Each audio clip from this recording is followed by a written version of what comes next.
अस्सलाम वालेकुम स्टूडेंट्स, कैसे हैं आप सब। अब हम स्टार्ट करेंगे sources of long term finance.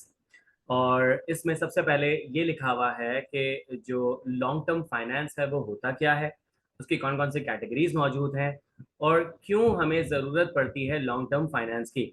सबसे पहले लिखा हुआ है the funds which are paid back after a period of 1 year are referred to as long term finance. यहाँ बात कर रहा है उस लॉन्ग टर्म फाइनेंस की जिससे हम डेट फाइनेंस भी कहते हैं। यानी कि आप जब अमाउंट बोरो करते हो और मेच्योरिटी डेट आपकी 1 साल बाद की होती है, तो यहाँ पे this is called long term finance. फिर लिखा हुआ है certain long term finance options directly form a part of permanent capital of the organisation. और एक आपके पास लॉन्ग टर्म फाइनेंस ऐसा होता है जो कि परमानेंट कैपिटल बन जाता है ऑर्गेनाइजेशन का, उसे हम इक्विटी फाइनेंस भी कहते हैं। यानी कि एक दफा अगर आपने कोई अमाउंट जो है वो बिजनेस में इन्वेस्ट कर ली, तो जब तक बिजनेस बंद नहीं हो जाता आपने उसे वापस करने की जरूरत नहीं होती। Where an obligation does not even arise, जहां पे पेमेंट ऑब्लिगेशन या रीपेमेंट ऑब्लिगेशन अराइज होती ही नहीं है। The primary purpose of obtaining long term funds is to finance capital projects and carry out operations on an expansionary scale. Example modernisation, expansion, diversification, development of business operations. कि long term finance की जरूरत हमें इसलिए पड़ती है कि अगर आपके पास कोई कैपिटल प्रोजेक्ट्स है, कैपिटल प्रोजेक्ट्स वो प्रोजेक्ट्स होते हैं जिसमें आप कैपिटल नेचर के एक्सपेंडिचर कर रहे होते हो, जैसे कि बिल्डिंग परचेज कर ली, प्लांट परचेज कर लिया, या कोई आपने सिरे से नई चीज बनवा दी, तो यहाँ पे आपके कैपिटल एक्सपेंडिचर हो रहे होते हैं और आप उस लेवल के ऑपरेशंस लेके चल रहे होते हो जो कि एक्सपेंशनरी स्केल के होते हैं। कोई आप टेक्नोलॉजिकल एडवांसमेंट लेकर आ रहे हो, कोई रिसर्च एंड डेवलपमेंट कर रहे हो, किसी चीज को एक्सपेंड कर रहे हो, अपने प्रोडक्ट में डाइवर्सिफाई कर रहे हो, कोई नए बिजनेस ऑपरेशंस जो है वो डेवलप कर रहे हो, तो यहाँ पे आपको लॉन्ग टर्म फाइनेंस की जरूरत पड़ती है। यहाँ पे आपके इकोनॉमिक बेनिफिट जो है वो बहुत ज्यादा ग्रेटर होते हैं और आपको डिस्टेंट फ्यूचर में नजर आ रहे होते हैं। अब यहाँ पे आपके पास कुछ बुलेट पॉइंट्स में आपके पास नीड्स लिखी हुई है जिसकी वजह से आप क्या कर रहे होते हो, लॉन्ग टर्म फाइनेंस की तरफ जा रहे होते हो। परचेज न्यू एसेट और इक्विपमेंट, अगर आपने कोई हैवी एसेट परचेज करना है तो आप क्या कर सकते हो, लॉन्ग टर्म फाइनेंस की तरफ जा सकते हो। कोई हैवी इक्विपमेंट परचेज करना है जैसे कि व्हीकल वगैरह, लॉन्ग टर्म फाइनेंस की तरफ जा सकते हो। अगर आपने कोई permanent part of the capital को फाइनेंस करना है तो आप क्या कर सकते हो, लॉन्ग टर्म फाइनेंस की तरफ जा सकते हो। आपने अपने कैश फ्लो को एनहांस करना है, रिसर्च एंड डेवलपमेंट में इन्वेस्ट करना है, कोई नए कंस्ट्रक्शन प्रोजेक्ट को बनाना है, या फिर आपने जो है वो कोई नया प्रोडक्ट बनाना है, कोई मार्केटिंग स्ट्रेटेजी डिजाइन करनी है, बिजनेस ऑपरेशंस को एक्सपेंड करना है, तो आप क्या कर सकते हो, लॉन्ग टर्म फाइनेंस की तरफ जा सकते हो।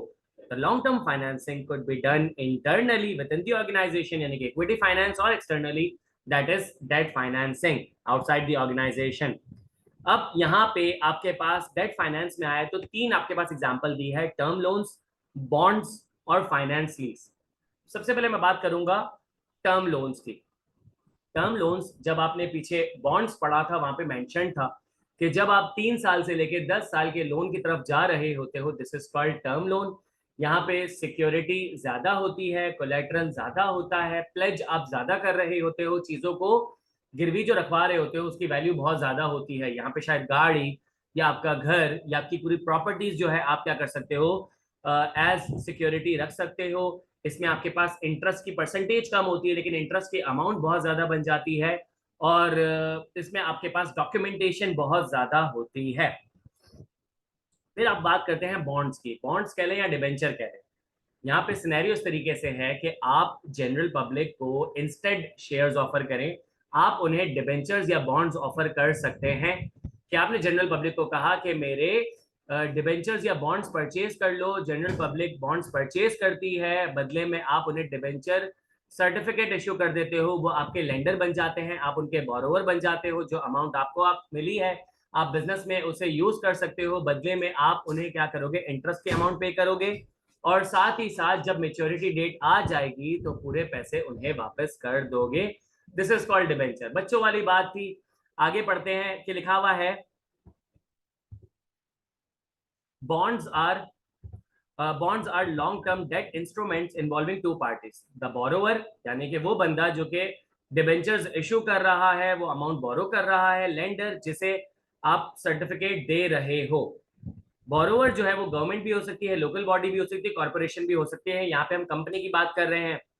यहाँ पे जो है वो एक फिक्स्ड इंटरेस्ट की अमाउंट दी जा रही होती है और रिडीमेबल डेट भी बता दी जाती है कि अगर आपके पास बॉन्ड जो है आपको पता चले कि मिल रहे हैं, मार्केट में ऑफर हो रहे हैं, उसमें लिखा हुआ है 10 ईयर बॉन्ड्स, 10% या 10 ईयर बॉन्ड्स, तो 10% का मतलब है कि 10% आपको इंटरेस्ट मिलेगा। 10 साल का मतलब ये है कि उसके बाद आप उसे रिडीम कर सकते हो, फ्यूचर डेट में आपको ये अमाउंट मिल जाएगी जो आपने लेंड की है।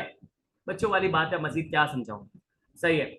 इसके एडवांटेजेस और disadvantages, now I give you the homework कि आपने इसके एडवांटेजेस और डिसएडवांटेजेस को रीड करना है। आप इसके एडवांटेजेस रीड करो, आप इसके डिसएडवांटेजेस रीड करो, जरूरत पड़ेगी मैं रिकॉर्डिंग्स बना के इनके एडवांटेजेस और डिसएडवांटेजेस आपको समझा दूंगा। लेकिन आई वांट यू कि आप सारे एडवांटेजेस रीड करो, डिसएडवांटेजेस रीड करो, और मुझसे जो है फिर अगली क्लास में या कोई भी Q&A सेशन में या व्हाट्सएप ग्रुप में मुझसे डिस्कस करो। लेकिन ये रीड करो, ये एमसीक्यूज के लिए बहुत इंपॉर्टेंट है कि अगर इस चैप्टर में आपके पास 25 मार्क्स के एमसीक्यूज आ सकते हैं, तो एडवांटेजेस और डिसएडवांटेजेस मिला के आपके पास 10 मार्क्स के एमसीक्यूज आ सकते हैं। तो प्लीज डू दैट, ठीक है। अब आपके पास अगला आ रहा है, फाइनेंस लीज। अब मैंने आपको कहा था कि वक्त आ चुका है कि हम ऑपरेटिंग लीज और फाइनेंस लीज में फर्क समझ लें। पहले मैं आपको लीज रिकॉल कर दूं कि लीज एक एग्रीमेंट होता है दो पार्टीज के दरमियान। एक होता है ओनर ऑफ द एसेट और एक वो बंदा होता है जिसे एसेट यूज करना होता है। ओनर दूसरी पार्टी को राइट टू यूज दे देता है, बदले में दूसरी पार्टी क्या करती है, ओनर को पीरियोडिक पेमेंट कर रही होती है। This is called lease. अब यहाँ पे फाइनेंस लीज क्या होती है, ऑपरेटिंग लीज क्या होती है। आपके पास दो पार्टीज मौजूद हैं, एक कहलाता है लेसोर और एक कहलाता है लेसी। एक कहलाता है लेसोर या लीजिंग कंपनी और दूसरी कहलाती है लेसी। लेसोर वो होता है जो एसेट का ओनर होता है, लेसी जो है वो होता है जिसको राइट टू यूज चाहिए होता है। अब अगर जो एसेट की 75% या उससे ज्यादा लाइफ लीज एसेट में गुजर जाए, this is called finance lease. अगर एसेट की लाइफ 75% से कम लीज एसेट में गुजर रही है, this is called operating lease. Sir example दें कि मैंने जो आपको पिछली एग्जांपल दी थी कि जिसमें आपके पास जो एसेट था वो लीज हो रहा था 5 साल के लिए। अब यहाँ पे जो टोटल लाइफ थी वो 10 साल थी। आप 5 साल के लिए एसेट को लीज कर रहे हो, इसका मतलब ये है कि जो एसेट की लाइफ है वो 75% से कम यूज हो रही है लीज एग्रीमेंट में। तो जो मेरी पहली एग्जांपल थी वो ऑपरेटिंग लीज की थी। अगर लेट सपोज आप कोई एसेट लीज करो 7.5 साल के लिए और उसकी जो लाइफ है 10 साल है, तो आपने उसको 75% या ज्यादा यूटिलाइज किया लीज एग्रीमेंट में, तो this is called financial lease. I hope बात समझ आ गई हो। दूसरा डिफरेंशिएटिंग पॉइंट कि अगर लीज एग्रीमेंट के अंदर जो एसेट की टोटल कॉस्ट है उसकी 90% रिकवरी हो जाए, उससे ज्यादा रिकवरी हो जाए, this is called financial lease. अगर रिकवरी 90% से कम होती है तो this is called operating lease. तो सर यहाँ पे अगर जो मेरी पिछली एग्जांपल को यूज करें तो वहां पे जो ओनर है उसने 60% जो है अमाउंट रिकवर की थी कि 5 लाख रुपए उसने जो है वो एसेट के लिए थे और 1 लाख रुपए उसने इंटरेस्ट के लिए थे। तो ये जो 6 लाख रुपए उसने रिकवर किए, दिस इज 60%। अगर लेट सपोज यहाँ पे एग्जांपल ये होती कि आप 7.5 साल के लिए लीज करते, तो यहाँ पे जो एसेट का जो ओनर है वो क्या करता कि 90% अमाउंट रिकवर कर लेता, उसे 9 लाख रुपए मिल जाते। तो इन दैट सिनेरियो वो जाता फाइनेंशियल लीज। तो पहला डिफरेंशिएटिंग पॉइंट ये है कि लीज एग्रीमेंट में एसेट की 75% लाइफ या उससे ज्यादा लाइफ इस्तेमाल हो रही हो तो वो financial lease, otherwise operating lease. Lease agreement में अगर ओनर 90% या उससे ज्यादा जो है कॉस्ट को रिकवर कर लेता है, this is called financial lease, otherwise operating lease. इसके बाद एक और डिफरेंशिएटिंग पॉइंट है कि ऑपरेटिंग लीज के अंदर आप क्या करते हो, एसेट को बैलेंस शीट में नहीं दिखाते बल्कि उसे इनकम स्टेटमेंट में एज एक्सपेंस दिखाते हो। फिर से, ऑपरेटिंग लीज के अंदर आप एसेट को बैलेंस शीट में नहीं दिखाते बल्कि इनकम स्टेटमेंट में एज एक्सपेंस दिखा रहे होते हो कि जो भी आप रेंटल या पीरियोडिक पेमेंट पे कर रहे हो उसमें इंटरेस्ट की अमाउंट भी एक्सपेंस में आएगी, उसमें आपके पास जो कॉस्ट है वो भी किस में आ रही होगी, वो भी आ रही होगी इनकम स्टेटमेंट में। On the contrary, finance lease के अंदर जो एसेट है वो बैलेंस शीट में नजर आ रहा होता है। सही है, ये स्टैंडर्ड्स की रिक्वायरमेंट है, ये आप इंशाल्लाह फाइनेंशियल अकाउंटिंग एंड रिपोर्टिंग में पढ़ लोगे। इसके बाद एक और डिफरेंशिएटिंग पॉइंट ये है कि ऑपरेटिंग लीज जब खत्म हो जाती है, ऑपरेटिंग लीज जब खत्म हो जाती है तो वहां पे लेसी के पास, जिसको राइट टू यूज मिला था, लेसी के पास ऑप्शन नहीं होता कि वो लमसम अमाउंट दे के एसेट को परचेज कर ले।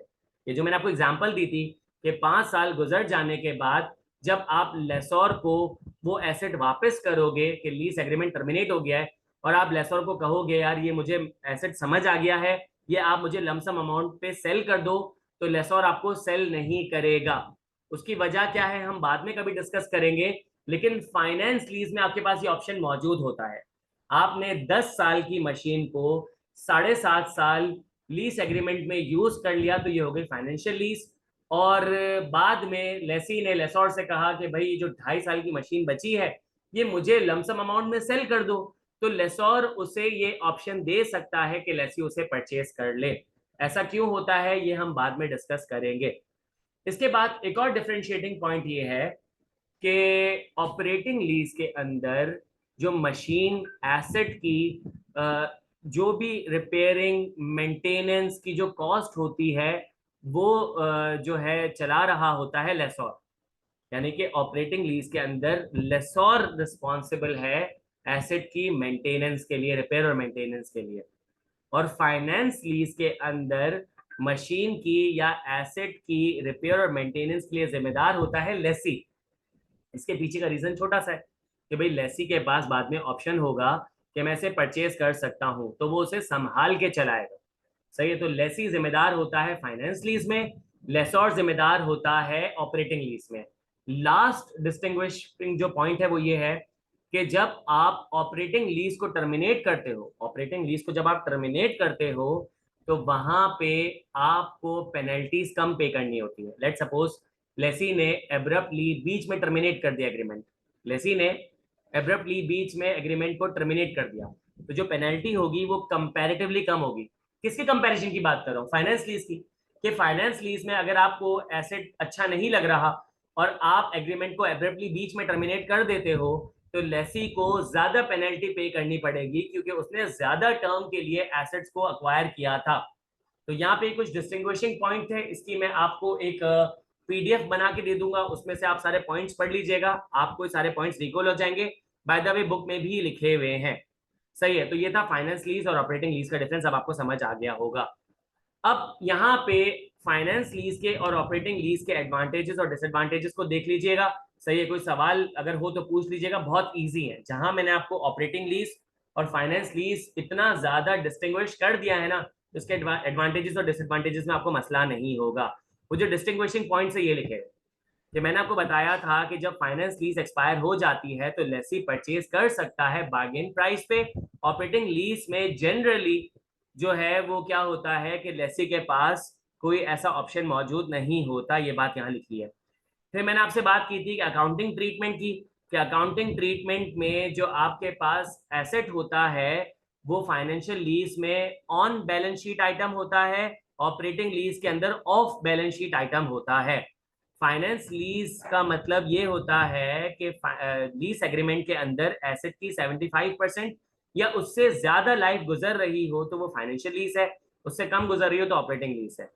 दूसरा मैंने आपको बताया था कि अगर 90% कॉस्ट रिकवर हो रही हो लीज एग्रीमेंट के अंदर या उससे ज्यादा तो फाइनेंस लीज है, अदरवाइज ऑपरेटिंग लीज है। टर्मिनेशन की मैंने बात की थी, एब्रप्टली अगर ऑपरेटिंग लीज को टर्मिनेट करते हो पेनल्टी कम है, फाइनेंस लीज में ज्यादा है। रनिंग और एडमिनिस्ट्रेटिव कॉस्ट का बताया कि रनिंग और एडमिनिस्ट्रेशन कॉस्ट ऑपरेटिंग लीज में लेसोर की होती है, फाइनेंस लीज में लेसी की होती है। सारी बातें यहाँ पे लिखी हुई है, आपको रीड कर लेना है। आई होप आपको फाइनेंस लीज भी समझ आ गया होगा। तो यहाँ पे हमने लॉन्ग टर्म फाइनेंस में हमने तमाम डेट फाइनेंसिंग को कवर कर लिया। अब आ जाते हैं हम किस पे, अब हम आ जाते हैं इक्विटी फाइनेंसिंग पे। रिटेन्ड अर्निंग, ऑर्डिनरी शेयर्स और प्रेफरेंस शेयर्स। रिटेन्ड अर्निंग क्या होता है, रिटेन्ड अर्निंग की डेफिनेशन है accumulated profits over the years. जो ओवर द इयर्स आपके पास प्रॉफिट्स जमा हो रहे होते हैं, this is called retained earning. मैं एग्जांपल देता हूँ, आपने कंपनी स्टार्ट की, पहले साल आपको प्रॉफिट हुआ 1 लाख रुपए का, आपने डिविडेंड नहीं दिया, आपने 1 लाख के प्रॉफिट को रिटेन अर्निंग में पार्क कर दिया। अगले साल के शुरू में आपके पास रिटेन अर्निंग कितना हो जाएगा? 1 लाख रुपए। एक दिन पहले आपके पास जीरो था, जैसे ही आपने पार्क किया अगले दिन आपके पास 1 लाख रुपए नजर आ रहे हैं। जबरदस्त। आपका दूसरा साल खत्म हुआ, दूसरा साल खत्म हुआ, आपको प्रॉफिट हुआ 1 लाख रुपए का। आपने क्या किया कि आपने उससे डिविडेंड नहीं दिया, आपने क्या किया, उसे रिटेन अर्निंग में पार्क कर दिया। अगले दिन आपके पास रिटेन अर्निंग हो जाएगा 2 लाख रुपए का। तीसरे साल आपके पास प्रॉफिट हुआ 5 लाख रुपए का, आपने डिविडेंड नहीं दिया, रिटेन अर्निंग में पार्क कर दिया। अगले दिन आपके पास जो रिटेन अर्निंग होगा 7 लाख रुपए का होगा। इस तरीके से करते करते 5-6 साल में आपके पास रिटेन अर्निंग जमा हो गया 20 लाख रुपए का। अब जब 20 लाख रुपए का रिटेन अर्निंग जमा हो चुका है और आपको एक एक प्लांट परचेज करना है जिसकी वर्थ है 17 लाख रुपए की, तो आप क्या करोगे? जनरल पब्लिक से शेयर ऑफर करोगे उनको, या आप क्या डिबेंचर ऑफर करोगे, या लोन उठाओगे, या एसेट को लीज करोगे? नहीं सर, मेरे पास इतना सारा रिटेन अर्निंग पड़ा है, मैं यूज करूंगा उसे, मैं उसे यूज करूंगा अपने एसेट को फाइनेंस करने के लिए। तो ये सोर्स ऑफ फाइनेंस हो गया। इसमें 2-3 बातें हैं जो कि बहुत जेनेरिक बातें हैं कि बंदा थोड़ा सा दिमाग लगाएगा वो सोच सकता है कि जहां पे आप 5-6 साल अगर शेयर होल्डर्स को डिविडेंड नहीं दे रहे, तो एक फायदा तो ये है आपके पास एक अच्छा खासा रिटेन अर्निंग जमा हो जाएगा, लेकिन उसका एक नुकसान क्या है? शेयर होल्डर्स की हड़ी आएगी। वो कहेंगे कि भाई तुम हमें यार डिविडेंड देते ही नहीं हो, हमें किसी खाते में ही नहीं रखते। तो शेयर होल्डर्स जो है ना, शायद वो थोड़ा सा नाराज हो सकते हैं। तो आपने एक बैलेंस क्रिएट करना है कि थोड़ा थोड़ा बीच में डिविडेंड भी देना है। खैर, जो भी इसके एडवांटेजेस है उसके डिसएडवांटेजेस हो, इसका एक एडवांटेज तो ये है कि आपको इंटरनल सोर्स ऑफ फाइनेंस मिल जाता है, किसी के आगे हाथ फैलाने की जरूरत नहीं पड़ती है। इसके एडवांटेजेस और डिसएडवांटेजेस हैं। देखें, मैंने आपको लॉन्ग टर्म फाइनेंस के एडवांटेजेस डिसएडवांटेजेस नहीं पढ़ाए हैं। आपको मैं कुछ थोड़ा बहुत मेहनत करने का मौका तो दूं, ये सारी चीजें मैं ही आपके लिए मेहनत कर दूं। Read them. नहीं आता मैं पूरा पढ़ा दूंगा, लेकिन आपने रीड करना है। सही है। Issuance of shares. अब जनरल पब्लिक को ऑर्डिनरी शेयर्स किस तरीके से इशू किए जाते हैं, प्राइवेटली ऑर्डिनरी शेयर्स किस तरीके से इशू किए जाते हैं, चैप्टर नंबर 2 में पढ़ा था हमने। लेट सपोज आपकी प्राइवेट कंपनी है और आपने यूनानिमसली डिसाइड किया कि मैं लेट सपोज एक प्राइवेट शेयर होल्डर लेकर आऊंगा और सबने सबने इस पे एग्री कर लिया। तो जब आप उसको शेयर्स ऑफर करोगे ना, this is called private placement या प्लेसमेंट, या आप उसको प्राइवेटली शेयर्स ऑफर कर रहे हो, वो खरीदता है, आप इसको शेयर सर्टिफिकेट इश्यू कर दिया, इसका मतलब है वो शेयर होल्डर बन गया। लेकिन जब आप जनरल पब्लिक को शेयर ऑफर कर रहे होते हो, this is called initial public offering. आपने उनको ऑफर किया, उन्होंने शेयर परचेज किए, आपने उनको शेयर इशू कर दिए, तो इसका मतलब है कि आपने ऑर्डिनरी शेयर्स इशू कर दिए। ये कहलाता है initial public offering. Right issue का शायद मैंने आपको बताया था, शायद नहीं बताया था, बता देता हूँ। एक कंपनी स्टार्ट हुई, 10 लोगों ने उसके इक्वली शेयर परचेज कर लिए, 10%, 10%, 10%, 10%, 10, सबने 10% ओनर बन गए। अब लेट सपोज आप new set of shares offer करोगे मार्केट में, अब लोग उसे परचेज कर लेंगे, तो जो पुराने शेयर होल्डर्स है उनका तो शेयर डाइल्यूट हो जाएगा। गलत बात है। तो आप क्या करते हो, सबसे पहले राइट इश्यू ऑफर करते हो एग्जिस्टिंग शेयर होल्डर्स को उनके परसेंटेज ऑफ शेयर के हिसाब से। आप सबको 10-10% शेयर ऑफर करोगे, जिसने परचेज करने परचेज कर ले, उनका 10% मेंटेन हो जाएगा। जिन्हें परचेज नहीं करने वो छोड़ दे, उनका जो एसेट, उनका जो ओनरशिप है वो डाइल्यूट हो जाएगी। सिंपल है। अब इसकी जो टेक्निकलिटीज है ना, वो आप फाइनेंशियल अकाउंटिंग एंड रिपोर्टिंग में पढ़ोगे, तो यहाँ पे मैं बहुत ज्यादा डिटेल में नहीं उतर रहा, लेकिन अगर आप चाहो तो सवाल पूछ सकते हो। तो ये है इश्यूएंस ऑफ शेयर्स, जिसको हम कहते हैं ऑर्डिनरी शेयर्स। इसके एडवांटेजेस और डिसएडवांटेजेस है, अगेन आपका होमवर्क है, आपने रीड करने में बार बार इसलिए कह रहा हूं कि आप लोग इस जिम्मेदारी से बच ना पाओ। फिर आ जाते हैं प्रेफरेंस शेयर्स पे या प्रेफर्ड स्टॉक। प्रेफरेंस शेयर्स का मतलब ये होता है कि मैं प्रेफरेंस शेयर होल्डर्स को तरजीह दे रहा हूं ओवर ऑर्डिनरी शेयर होल्डर्स। तो किन किन चीजों में मैं उनको तरजीह दे रहा हूं, प्रेफरेंस दे रहा हूं? तो यहाँ पे आपके पास पूरी लिस्ट बनी हुई है, देख लेते हैं। सबसे पहले लिखा हुआ है most preference shares are issued with fixed rate of annual dividend. ज्यादातर, हर बार नहीं, 70%, 80%, 90%, 95%, 65%। क्या होता है कि आप प्रेफरेंस शेयर्स इशू ही ऐसे करते हो विद द प्रॉमिस कि जो इसे परचेज करेगा उन्हें फिक्स्ड एनुअल डिविडेंड मिलेगा, इररिस्पेक्टिव हम डिविडेंड अनाउंस करें या नहीं करें। सर ये तो बेहतरीन बात है कि अगर प्रेफरेंस शेयर होल्डर्स को तरजीह दी जा रही है तो वो ऐसे दी जा रही है कि इनको डिविडेंड तो मिलेगा ही, फिक्स्ड मिलेगा, इररिस्पेक्टिव के ऑर्डिनरी वालों को मिलता है या नहीं मिलता। दूसरा आपके पास पॉइंट है, इसको आप छोड़ दो, ये तो बेवकूफ वाली बात है। जो तीसरा पॉइंट है वो बहुत इंपॉर्टेंट है, वो ये है कि अगर डिविडेंड अनाउंस हो गया, यानी कि इस बार ऑर्डिनरी शेयर होल्डर्स को भी मिलेगा, तो ऑर्डिनरी शेयर होल्डर्स को भी डिविडेंड मिलेगा, प्रेफरेंस शेयर होल्डर्स को भी डिविडेंड मिलेगा। लेकिन इसमें रैंकिंग में पहला नाम किसका आएगा? प्रेफरेंस शेयर होल्डर्स का। मतलब पहले प्रेफरेंस शेयर होल्डर्स को डिविडेंड मिलेगा, उसके बाद ऑर्डिनरी शेयर होल्डर्स को डिविडेंड मिलेगा, यानी कि प्रेफरेंस इनको मिली है। फिर एक और इसमें एडवांटेज लिखा हुआ है कि अगर कंपनी लिक्विडेशन पे चली जाती है, डिसॉल्व हो जाती है, खत्म हो जाती है, तो यहाँ पे जो पैसे मिलने की रैंकिंग होगी, तो उसमें पहली रैंकिंग आएगी प्रेफरेंस शेयर होल्डर्स की, फिर आएगी ऑर्डिनरी शेयर होल्डर्स की। अगर मैं ब्रॉड व्यू में देखता हूं तो पहले जो रैंकिंग आती है वो आती है क्रेडिटर्स की आती है, लेंडर्स की आती है, उसके बाद नंबर आता है इक्विटी शेयर होल्डर्स का, और इक्विटी शेयर होल्डर्स में पहले नंबर आता है प्रेफरेंस शेयर होल्डर्स का, फिर आता है ऑर्डिनरी शेयर होल्डर्स का, इसमें लिखा हुआ है। सही है। प्रेफरेंस शेयर होल्डर्स कंपैरेटिवली बहुत अनकॉमन होते हैं, रेयर होते हैं। सही है, क्योंकि ये बहुत एक्सपेंसिव पड़ते हैं। यहाँ पे आपके पास एक डिसएडवांटेज है, वो ये है कि प्रेफरेंस शेयर होल्डर्स के पास वोटिंग राइट नहीं होता। लेकिन वो डिसएडवांटेज कैसे खत्म कर सकते हो कि अगर आपको वोटिंग करनी है तो प्रेफरेंस शेयर होल्डर्स अपने आप को ऑर्डिनरी शेयर होल्डर्स में कन्वर्ट कर सकते हैं, लेकिन ऑर्डिनरी शेयर होल्डर्स कभी भी अपने आप को प्रेफरेंस शेयर होल्डर्स में कन्वर्ट नहीं कर सकते। और यहाँ पे ये रहे इसके एडवांटेजेस और डिसएडवांटेजेस, प्लीज रीड कर देना। इस बुक में मैंने बहुत सारी चीजों को रीड नहीं किया, नहीं बताया, तो क्या वो इंपॉर्टेंट नहीं है? सर वो इंपॉर्टेंट है, एमसीक्यू में कुछ भी पूछा जा सकता है, आप रीड करें, और अगर समझ नहीं आता तो मुझसे पूछे, मैं जवाब नहीं दूं तो फिर मैं जिम्मेदार, ठीक है? तो आप काइंडली चैप्टर नंबर 4 को प्रिपेयर करें। Wish you best of luck. मुलाकात होती है चैप्टर नंबर 5 में, ख्याल रखिएगा। अल्लाह हाफिज।